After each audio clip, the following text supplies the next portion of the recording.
Nhưng lớn tuổi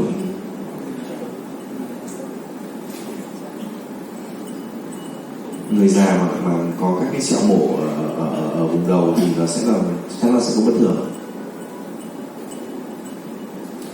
Est-ce que le début des symptômes est brutal ou progressif? Các cái triệu chứng tiến triển như nào? Si c'est brutal, on pensera à un accident vasculaire cérébral. Si c'est progressif, ce sera peut-être une tumeur. Phải hỏi triệu chứng nhưng mà nó sẽ đến cấp tính hay là các mãn tính rồi. Ví dụ như nếu lần phổ thông sẽ đến mãn tính từ từ rồi thì khả năng nó là khối u. Il faut regarder s'il y a d'anciens examens, scanner ou IRM. Comme ça, on peut regarder si la lésion elle a grossi, si elle a diminué. Si elle grossit vite, c'est plutôt une tumeur. Si elle a diminué, c'est pas une tumeur. Hỏi xem là bệnh nhân đã làm cái xét nghiệm trước đấy chưa, ví dụ như bệnh nhân đã chụp các lớp trước đấy rồi, mình sẽ có thể chụp so sánh lại.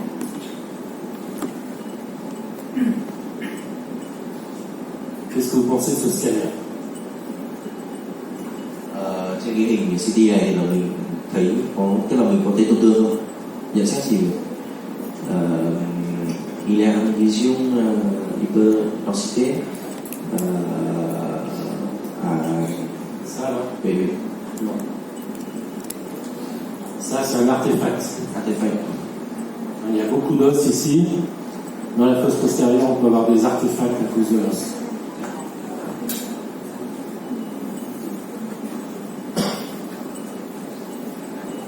Ça se fait sans injection, avec injection. Cái hình mà tăng tỉ trọng ở cái chỗ thân não ấy không phải tổn thương đâu, mà là cái artifact thì anh nhiễu ảnh em. C'est sans injection. Đây là cái phim chụp không tiêm. Qu'est-ce que vous pensez de la substance blanche? Và ông ấy hỏi là mình nghĩ gì về hình ảnh của chất trắng ở bệnh nhân này, cái chất trắng có bất thường gì không?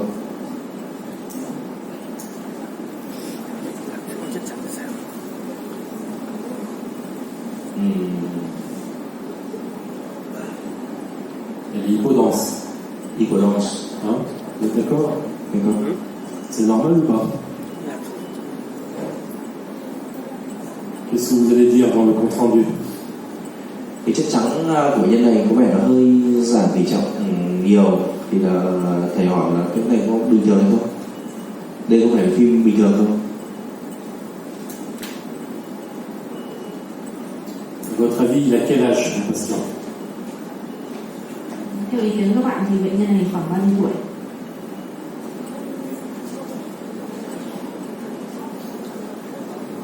C'est un bébé. C'est un bébé. Ah oui. Regardez, là il y a la suture métopique, elle est encore ouverte. La suture coronale, elle est ouverte. Si on faisait des fenêtres osseuses, on verrait que c'est ouvert. Là, il y a un truc qui s'appelle la syncondrose. Une syncondrose de la base du crâne. Là, c'est comme une suture. Ça, c'est normal chez le bébé, et après, ça disparaît. D'accord? Ça, c'est un bébé. Vì cái này là một bệnh nhân nhi xem bébé. Oui, c'est un bébé. Bởi vì là mình thấy là các cái đường khớp và xương sọ, đường khớp giữa này, đường khớp bên rồi thì các cái phần dốc nề trong chở ấy nó vẫn chưa liền. Đây là cái bệnh nhân nhi. Je pense c'est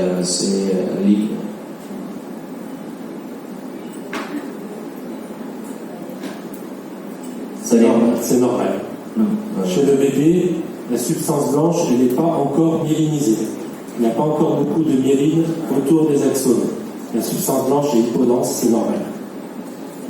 Thì thầy nói là ở trẻ con ấy thì cái chất trắng này nó sẽ giảm tỷ trọng hơn so với người lớn, nguyên nhân là nó chưa được mê linh hóa các cái sợi trục, cho nên là nó giảm tỷ trọng như là bình thường.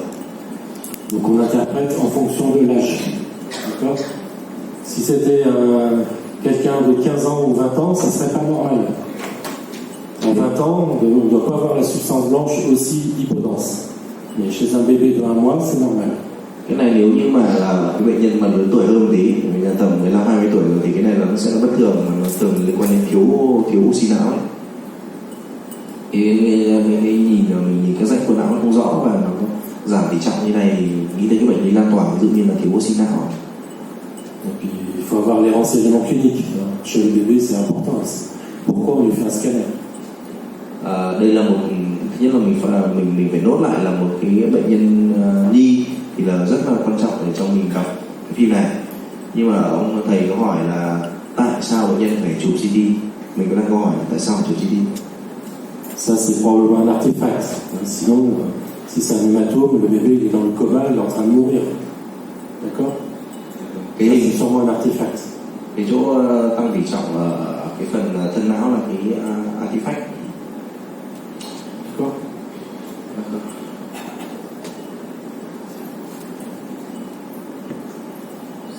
Après, on va regarder les citernes.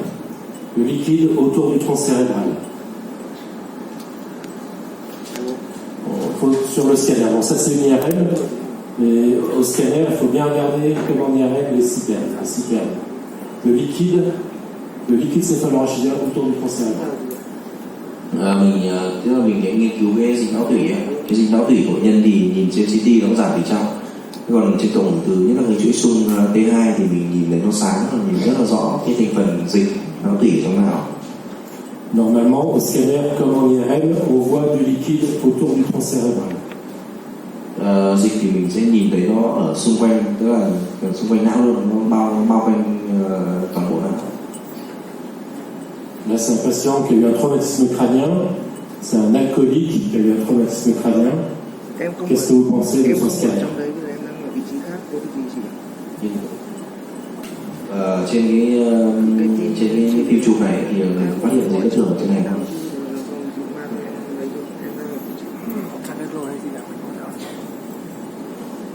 C'est un scanner sans injection. Les vaisseaux sont pas blancs. D'accord? Scanner sans injection. Đây là một cái phim mà không tiêm thuốc này, không tiêm thuốc bởi vì là cái mạch nó không sáng lên ạ. In masse hyperdensité. Une lésion spontanément hyperdense, donc extraventricule. C'est un petit hématome, une petite hémorragie extraventriculaire. D'accord? Một cái lốt tăng tỉ trọng tự nhiên ở trong não thứ tư, có thể là một cái máu cục hay cái gì dạng mạch. Il y a probablement un peu de sang au contact de la tente du cervelet ici. Vous voyez, c'est un petit peu trop blanc. Peut-être un tout petit hématome sous-dural au contact de la tente du cervelet.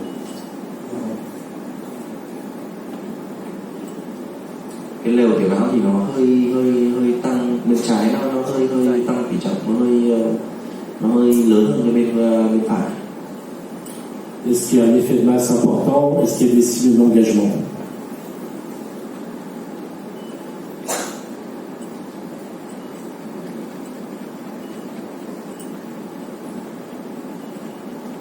Non, parce qu'on voit bien les citernes partout, il y a du liquide autour du tronc cérébral partout, il n'y a pas d'engagement cérébral.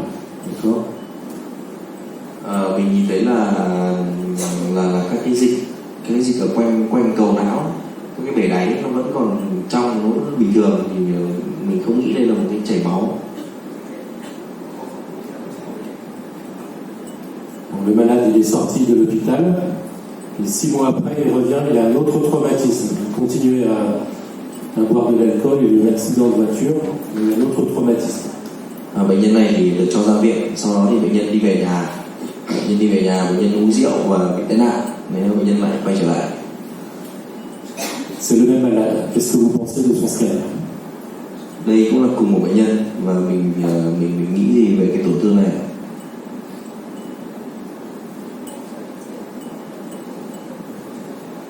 On voit qu'il y a des grosses lésions cérébrales, à la fois hypodenses et hyperdenses. Il y a des contusions œdémato-hémorragiques volumineuses.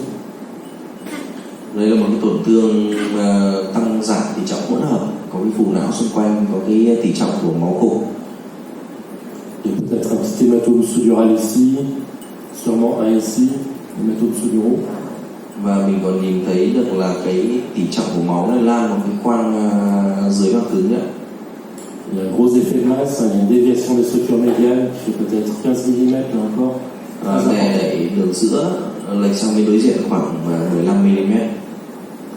Là, le cerveau, il doit passer sous la faute du cerveau, entre la faute du cerveau et le corps calleux. Il y a probablement un engagement sous-factorielle, sous la faute du cerveau vers la droite. Cái này là cái thoát vị dưới liềm đại não, thoát vị dưới liềm đại não. Et là, on voit plus du tout les citernes autour du mésencéphale. Vous voyez, on voit plus les citernes autour du mésencéphale. Và cái hệ thống cái bể não quanh cuống thì là bị xóa rồi. Nhìn trên này mình không thấy có cái dịch ở quanh trung não, ở quanh cầu não nữa. Je vous montre comment il était avant, au même niveau de couple, là, ça. C'était par ici, entre ça et ça. D'accord? Đấy, thì mình On voyait du liquide. On voyait du liquide. D'accord? D'accord. Mình quay lại cái phim chụp trước này thì mình thấy là cái dịch này nhìn rất là rõ, đúng không? Nhìn rất là rõ cái bể đáy. Voilà. Quand il y a ça, c'est grave. Ça veut dire que le cerveau, il a tendance à s'engager. Engagement temporal. Cái đây là một trong những dấu hiệu của tiên lượng tồi bệnh nhân, bởi vì nó có nguy cơ tụt kém. Ça, c'est l'engagement sous la faute du cerveau, comme ça. Ở đây là mình đang nói đến cái phần thoát vị dưới liềm. Ça, c'est l'engagement temporal. Le temporal qui va partir en dedans et en bas et comprimer le tronc cérébral. Mũi tên màu vàng đấy là mô tả của cái thoát vị của Hemisha. Ça, c'est l'engagement vers le bas, engagement axial vers le bas. Il y a tout le cerveau qui descend vers le bas. Thoát vị của Hemisha là cái hồi hải mã mà nó chui qua cái chỗ mà lều tiểu não đấy. Còn cái màu đỏ thì là cái thoát vị trung tâm, tức là cả cái não nó tụt xuống, cả cái trung não nó tụt xuống thấp. Parfois le cervelet descend dans le trou occipital, un engagement cérébelleux en vert. Cái màu xanh là ví dụ như một cái u của tiểu não thì nó có thể đẩy các cái thủy nhậu, các cái bán cầu tiểu não vào hỗ trợ. Ça se voit surtout s'il y a une tumeur de la fosse postérieure, un hématome de la fosse postérieure, un œdème de la fosse postérieure. Đấy, mình hay gặp nhất là cái u hoặc là cái tụ máu ở cái vùng hố sau thì nó sẽ gây ra cái thoát vị màu xanh lá cây. Donc lui, il a un engagement sous-factoriel comme ça, sous la faute du cerveau. Ở đây thì mình sẽ nhìn thấy thoát vị dưới liềm đại não này. Peut-être un engagement temporal, moi je pense que ça c'est le ventricule latéral qui est trop en dedans. Engagement temporal ici, peut-être. Có thể là kia nghi ngờ một cái thoát vị qua Hemisha nữa. Nghi ngờ một thoát vị qua Hemisha. Probablement un engagement axial vers le bas, parce qu'on voit plus du tout les systèmes. Bon, ce malade, il est dans le coma. Enfin, c'est très grave, d'accord? Đây là một trường hợp rất là tồi, khi rất là tồi. Chez les malades qui sont graves, vous regardez toujours les citernes. Gác quá. Les malades de réanimation, après un gros traumatisme, vous regardez les citernes toujours. Vous dites elles sont normales, elles sont effacées, il y a des signes d'engagement. Il faut dire ça. Nên là mình lúc nào đọc cái tổn thương này thì mình luôn luôn đi tìm cái thoát vị này. Và mình xem các cái bể não xem có bình thường không, các cái bể não quanh cuống có còn bình thường không. Un autre traumatisme, qu'est-ce que vous en pensez? Đây là một trường hợp chấn thương khác, và trường hợp chấn thương này thì là mình sẽ thấy gì ở trên phim ạ?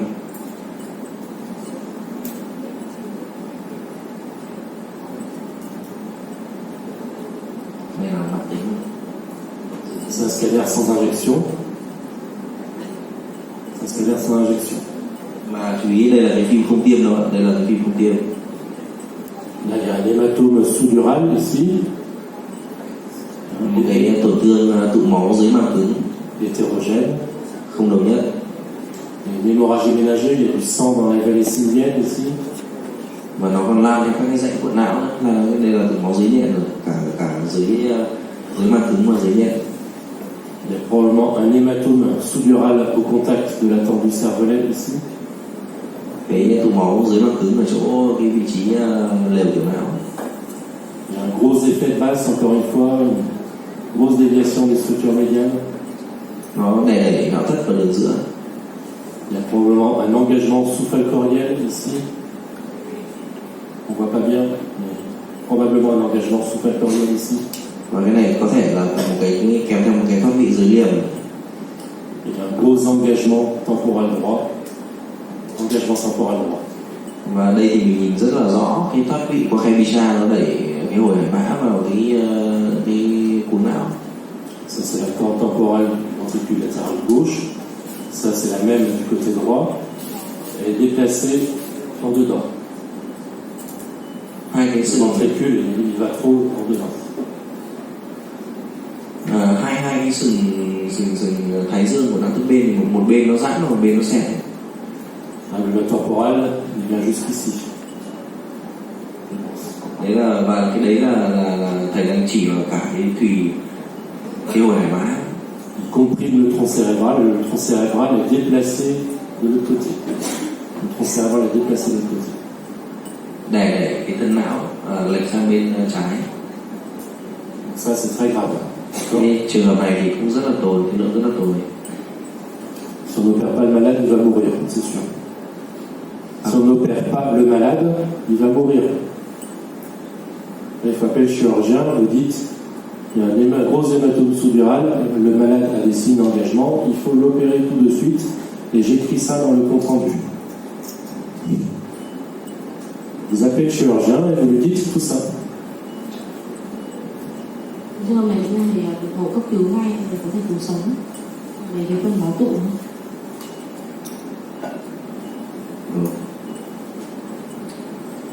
Là, c'est quelqu'un qui a un gros hématome de la fosse postérieure. D'accord? On ne voit plus du tout les citernes autour du tronc cérébral. Et dans le trou occipital, on ne voit plus les citernes. D'accord? Là, il y a un engagement des amygdales cérébelleuses dans le trou occipital. Engagement cérébelleux dans le trou occipital. Đây là một trường hợp với khối máu tụ rất là lớn ở bán cầu tiểu não và xóa cái bể đáy, gây thoát vị tụ kèm. Vous voyez autre chose sur ce scanner? Mà thầy hỏi là có cái tổn thương gì khác nữa không? Trên phim này còn tổn thương khác không?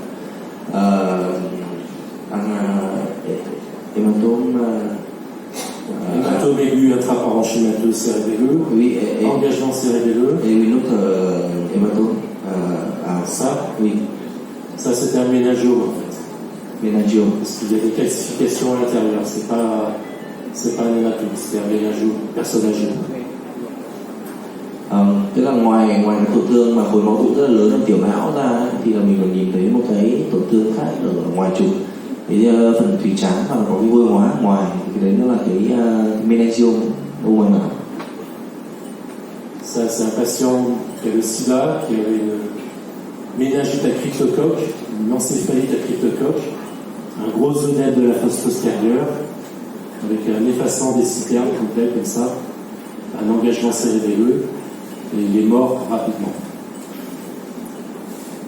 Cái này là tổn thương ở bệnh nhân, tức là cái viêm não màng não do Cryptococcus ở bệnh nhân HIV và gây phù não lan tỏa, gây mù xoắn cả cái bể đáy, và bệnh nhân này tử vong.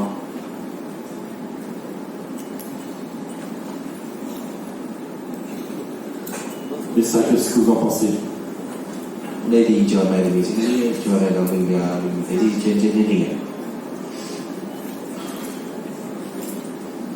C'est très brutal. Bệnh nhân này triệu chứng rất là khẩn cấp, và diễn ra rất là nhanh. Mọi người nghĩ đến tổn thương này bao gì? C'est un scanner sans injection. C'est sans injection. Il y a une hémorragie ménagée, une hyperdensité spontanée du liquide céphalorachidien dans les citernes de la base, dans les vallées ciliaires. Une hémorragie intraventriculaire. Cái này là một cái phim chụp không tiêm mà mình có thể thấy là có chảy máu ở khoang dưới nhẹ, ở cái vùng trên yên đấy, và lan khoang dưới nhẹ ở cái dãy xi vớt hai bên, và có cả chảy máu não thất nữa. Qu'est-ce qu'il faut faire? Scanner vasculaire. Enjeu scanner artériel pour chercher un anévrisme. Cái trường hợp này thì là mình sẽ thực hiện một cái CT mạch, chụp mạch để xem có cái dị dạng mạch gì không, có cái phình mạch, bởi vì là cái tổn thương ở chỗ nhiều nhất là đa giáp ulic rồi. Un autre patient, qu'est-ce que vous en pensez? Đây là một cái trường hợp khác, thì là trên này thì mình có thấy tổn thương không ạ? Pas de renseignement clinique, le malade est déjà parti. Asymptôme. Vous n'avez pas de renseignement clinique et le malade est déjà parti. Qu'est-ce que vous allez dire de ce scanner?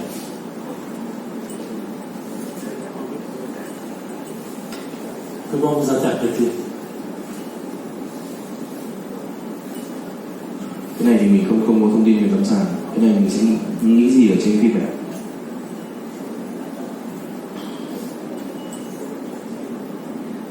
Normal ou pas?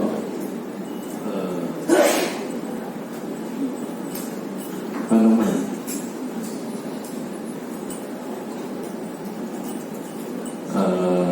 Peut-être les lésions se retrouvent à frontal lobe.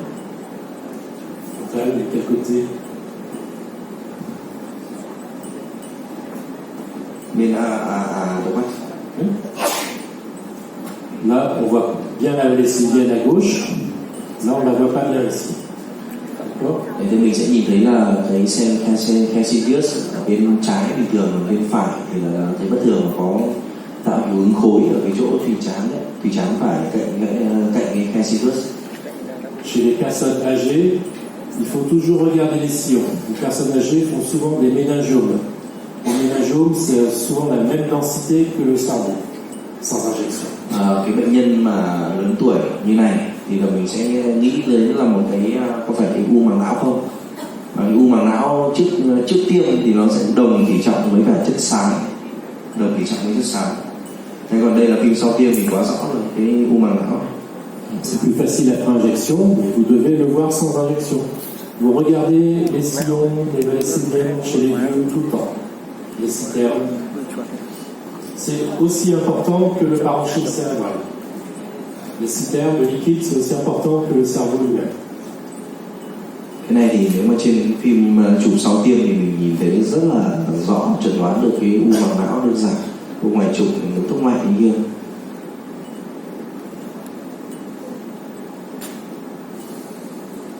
Qu'est-ce que vous pensez de ce scanner? Dilation des sillons corticaux. Oui. Il y a une grosse atrophie cérébrale. Alors, l'interprétation, elle dépend de l'âge du malade. Si le malade il a 100 ans, c'est normal. Oui. Si le malade il a 40 ans, c'est pas normal du tout, c'est très atrophique. D'accord? Nên mình nhìn thấy đây là cái tổn thương ở bệnh nhân là rộng các cái dãy cuộn não lan tỏa. Nhưng bệnh nhân này nếu ví dụ như bệnh nhân 60 70 tuổi thì cái hình ảnh này là theo não bình thường. Nhưng mà bệnh nhân mà 40 tuổi bất thường, nhưng mà tuổi trung niên thì sẽ là bất thường.